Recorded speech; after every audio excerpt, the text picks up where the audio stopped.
নমস্কার দর্শক, আজকের সবথেকে বড় ব্রেকিং নিউজ হচ্ছে দিল্লির মুখ্যমন্ত্রী অরবিন্দ কেজরিওয়ালকে গ্রেপ্তার।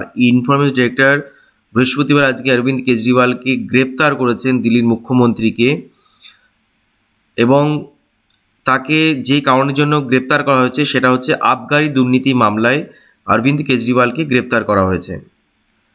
তাকে টানা কয়েকদিন পর ইডি তার নিজের দপ্তরে ডাকছিল মুখ্যমন্ত্রী অরবিন্দ কেজরিওয়ালকে, কিন্তু অরবিন্দ কেজরিওয়াল তাদের ডাকে সাড়া না দেওয়ায়, সেখানে না উপস্থিত হওয়ায় শেষ পর্যন্ত ইনফরমেশন ডিরেক্টর আজকে বৃহস্পতিবার অরবিন্দ কেজরিওয়ালকে গ্রেপ্তার করে।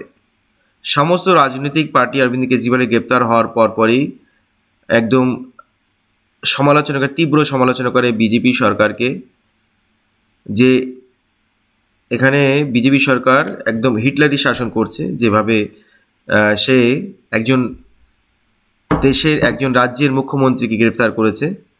তো এরকম কথা সমস্ত যে কটি পার্টি আছে ভারতবর্ষে সবাই তাই বলেছে। যতদূর জানি আমি একজন সাধারণ মানুষ হিসেবে আপনাদেরকে একটাই কথা বলবো, যে অরবিন্দ কেজরিওয়াল যখন 2013 সালে উনি আন্না হাজারের সঙ্গে লোকপাল আন্দোলনের জন্য, লোকপাল বিল পাশ করাতে হবে এই আন্দোলনের জন্য 13 দিন অনশনে আন্না হাজারে ছিলেন, এবং উনিও আন্না হাজারের সঙ্গে সহযোগিতা করেছিলেন, এবং সেখান থেকেই তার রাজনৈতিক জীবনের সূত্রপাত, এবং সেখান থেকে তিনি পরবর্তীকালে নির্বাচনের মাধ্যমে অরবিন্দ কেজরিওয়াল দিল্লির মুখ্যমন্ত্রী হন। যতদূর জানি অরবিন্দ কেজরিওয়াল একজন স্বচ্ছ মাপের মানুষ, স্বচ্ছ নেতা, স্বচ্ছ মানুষ। তিনি দুর্নীতি করতে পারেন না।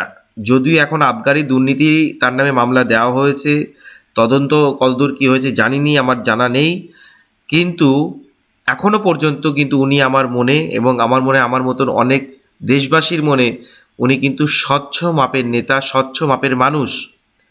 কিন্তু তাকে কেন গ্রেপ্তার করা হলো,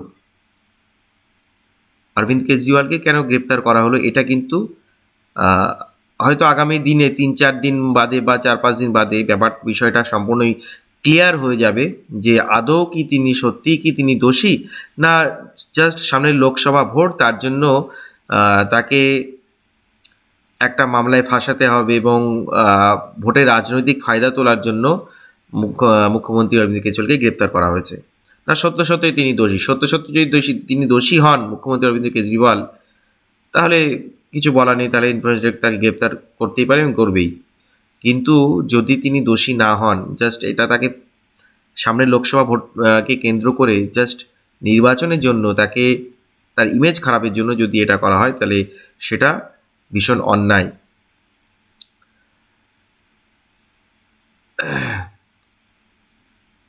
আমার মতন হয়তো আপনাদেরও অনেকের মনেই কেজরিওয়ালকে নিয়ে আপনারা অনেকে হয়তো ভাবছেন যে কেজরিওয়ালকে নিয়ে আপনাদের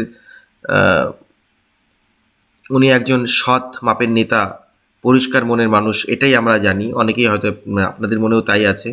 তো দেখা যাক কি সত্যাসত্য কী আছে, সেটা আগামী 3-4 দিন বাদে ইডি যখন পুছতাছ করবে তখন সেই জিনিসগুলো ক্লিয়ার হবে। ততদিন আমাদের ওয়েট করতে হবে। আপনাদের এই পুরো ব্যাপারটি নিয়ে কি মতামত আছে কমেন্ট বক্সে, কমেন্টের মাধ্যমে জানান। এখনকার মতন এই পর্যন্তই। কি হয় না হয় আমরাও এদিকে নজর রাখবো, এবং কি নতুন আপডেট আসে অবশ্যই ভিডিওর মাধ্যমে আপডেট জানাতে থাকবো। সঙ্গে থাকুন। নমস্কার।